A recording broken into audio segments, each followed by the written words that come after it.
manual steps that you do in the CAD application, be it in Revit or Rhino or any other CAD application, right?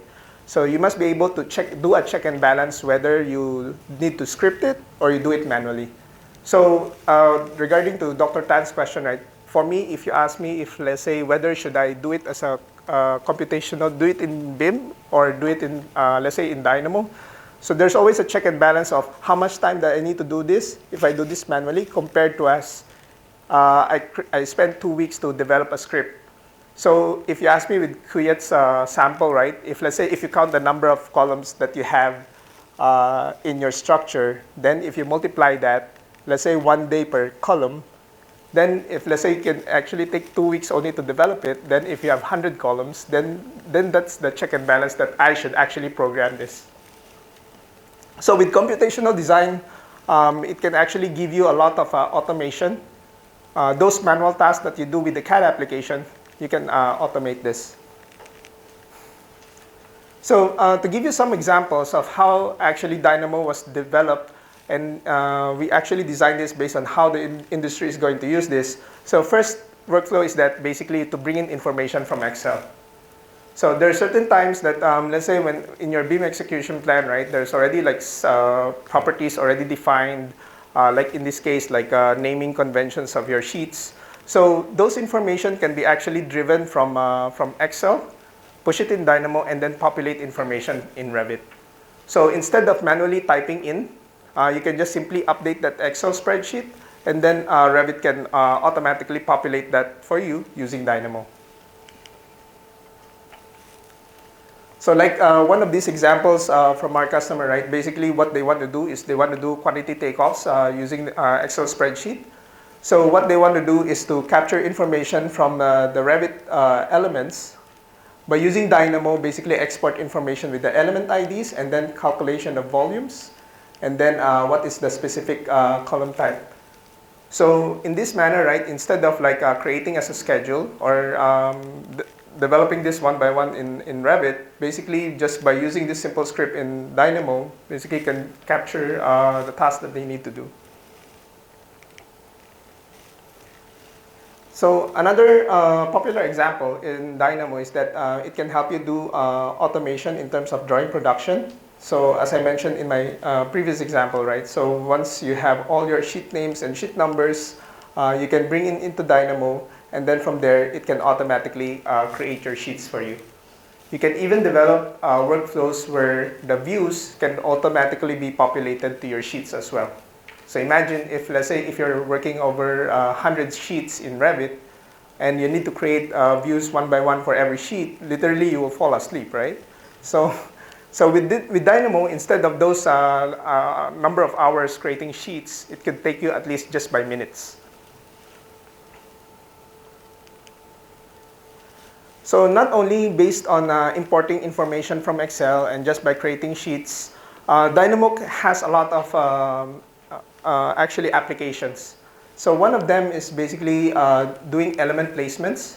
So if, let's say, if an MEP designer actually wants to populate lighting information inside Revit, then they can actually capture the outline, and then from there, they can actually populate the families already inside the Revit project.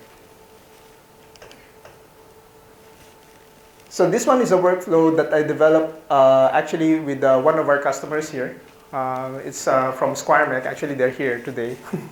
So actually, one of their requirements is the information from AutoCAD, like in this case, lighting placements.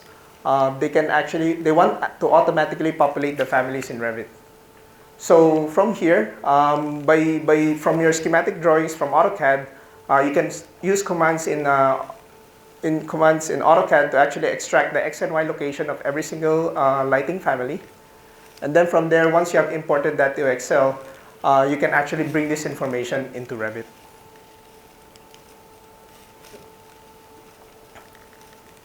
So one of the workflows that we have in Dynamo as well is for coordination purposes.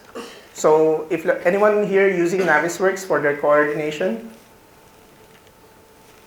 A few? Okay. So So we have these packages also that are available in Dynamo that you can actually download and install. So this one of the practical applications here is that it captures clash results from Navisworks. So if, let's say, if you have a clash in Navisworks and you want to bring it back in Revit, usually you use the Navisworks switchback, right? And you do that for every single clash.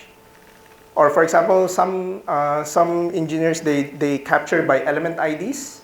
So they copy the element IDs and then search for that element ID in Revit, and then they try to find out what are the changes that needs to be done. So over here, using this package in Dynamo called DynaWorks, the information from Revit, basically let's say the structural model or the MEP model, you can actually set up your coordination in Navisworks, and then all the clashes that you want to reflect back in Revit can be captured by Dynamo and then show it to you in Revit as a form of an indicator that, hey, you have a clash at this area, you have to fix it. So to give you an idea how it works, so basically, you have your MEP model here. So once it's actually generated, so you have to set up your coordination model in Navisworks, and then once you actually run your clash, you can run that clash reports in Navisworks, and then once that clash results are available, you can stream it back into Revit. I think I've worked with one consultant here in Singapore as well, where they wanted to actually create some filters in Navisworks, and then when they perform that clash results in Navisworks, then it will bring back in your Revit application. So this saves a lot of time, especially when you're doing coordination. Instead of like going through one by one for every single element in Navisworks, all those views, such as, so basically there's a view here that shows you all the clashes with different disciplines. It gives you a highlight of, let's say, the different Revit elements that has a clash, and then it gives you a schedule as well. So it's very easy to actually use this instead of like doing it back and forth with Revit and Navisworks. So one of the key nice features of this is that once you have made a change and then you updated your Navisworks coordination, it will automatically update back your clash indicators here. So it's a very sweet feature that we have in DynaWorks that streamlines your workflows between Revit and Navisworks. Some of the examples also, like what Kiyet has shared with us today, we can also analyze the crane capacity in Revit. So once you actually have your crane placements, you can identify areas or spots where the crane cannot actually reach. So with Dynamo, it can automatically color code specific families that is in Revit. It will automatically highlight areas that the crane cannot reach. So whenever you're trying to optimize the position of the crane, Dynamo can actually give you a visual aid of where are the areas that the crane can reach. Or in this case, if let's say if you need to place 2 cranes or optimize the location of that crane, you can use Dynamo for that. So another example that we have here in the event that you have any facades made out of glass or let's say sheet metal, and let's say you want to manually or automatically create the numbering scheme, or basically extract the X, Y, and Z coordinates of every single point in Dynamo or in Excel, you can extract that using Dynamo as well. So with Dynamo, you can use this to automatically unfold every sheet metal. So basically from there, you can send this for fabrication use.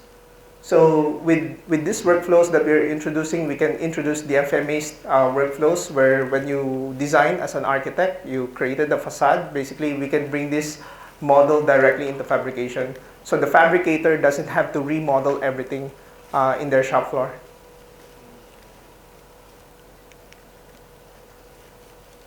So this one is another example. One of our customers in Malaysia also do this kind of workflow where they want to calculate the volume of every single column, because what they do is they produce formworks as their product. So the models that they receive from the contractor is basically in the form of a Revit model.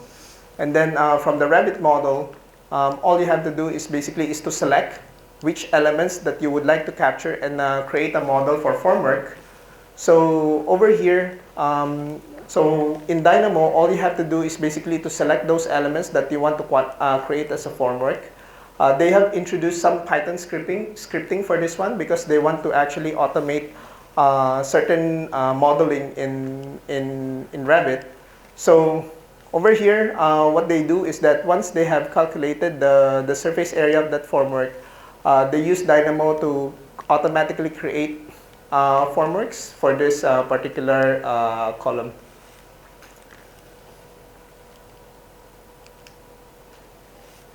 So just to give you some examples of how Dynamo is being used today by most contractors and consultants.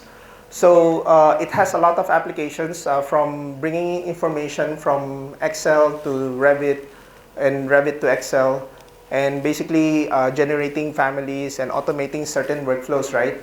We're actually moving to the next step in our roadmap. So in all of this, we started the parametric modeling back in early 2000s. And then we tried to provide visual programming tools in 2015. So for us, we're moving to the next step where we want to introduce generative design workflows to architects and contractors. So we're in this phase of actually providing tools for option and design optimization.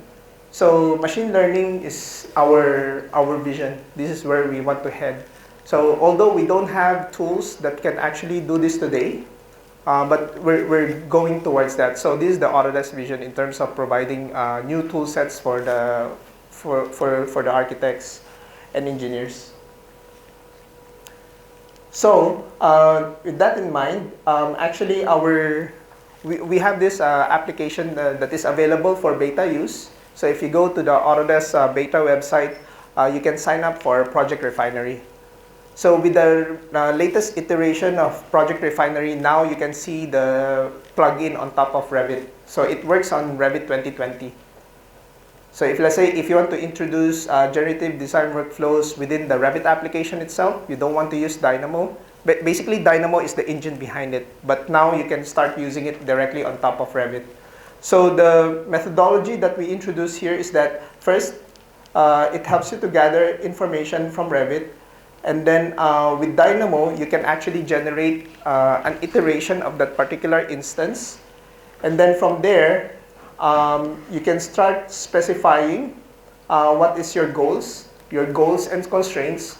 And then from there, it can provide you different sets of options, or it can optimize for you based on the constraints that you have defined. So there are three tools that you will need to use. So first is Revit, then next is Dynamo, then the plugin for Refinery. So if you are using the Revit application and you're using Dynamo, you can start using Refinery. You just need to sign up as a beta user. So in one of the examples here, for crane system, so if let's say if you have a surface and you want to optimize the number of panels that you have in a wall, so what you can do with Dynamo is that you can automatically specify the size and shapes of a particular curtain wall, right? But in the event that you want to constrain it based on the manufacturability of the curtain panel, for example, you want to specify the maximum length of an edge, or for example, what is the maximum surface area. So once you have defined those constraints in the application, Dynamo with Project Refinery, right, can automatically generate for you different sets of possibilities. And then it doesn't take away the judgment of the architect or the engineer. They still have to make a decision.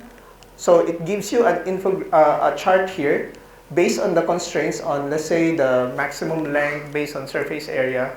And then from there, it gives you a visual indication of what is the criteria being met. So within Dynamo, once you specify a particular instance, it will automatically render for you how it looks like. And then what all you have to do is basically is to reflect this back in Revit using Revit families. So you already have your X and Y locations for every corner here. So that would be useful for your adaptive component placements. So same example as what I've shown earlier on. So instead of like trying to identify where is the best location for that crane, right? So if let's say if you do this right now in Revit, you might be manually placing the cranes in different locations and trying to understand where's the best placement for this crane. Maybe through experience or maybe through some hand calculations. So with Dynamo, instead of like letting you spend hours and time trying to figure out what is the best optimal location, by specifying your goals and constraints, basically it can produce to you a lot of different design iterations. So you spend time on making proper judgment of which option should you go with. So again, this taking it a step further. So if let's say if you haven't picked up Dynamo from right now, so there's a roadmap for you whenever you need to learn. First, you need to learn Revit. You need to know BIM. And then after you have moved to BIM, learn Dynamo. And then after Dynamo, go for Refinery. But my suggestion, right, is if let's say if you're a firm that is actually struggling with doing Dynamo or computational design, try getting an intern because it worked for me. It worked for me because I had some projects that I have to do for some customers. So I actually let him do some projects. Actually, when Refinery was out, this is one of his projects. So although it's not a visual aid, it actually he did it as a mathematical approach. He was able to actually complete that. But actually, Refinery came out afterwards. So his project was a bit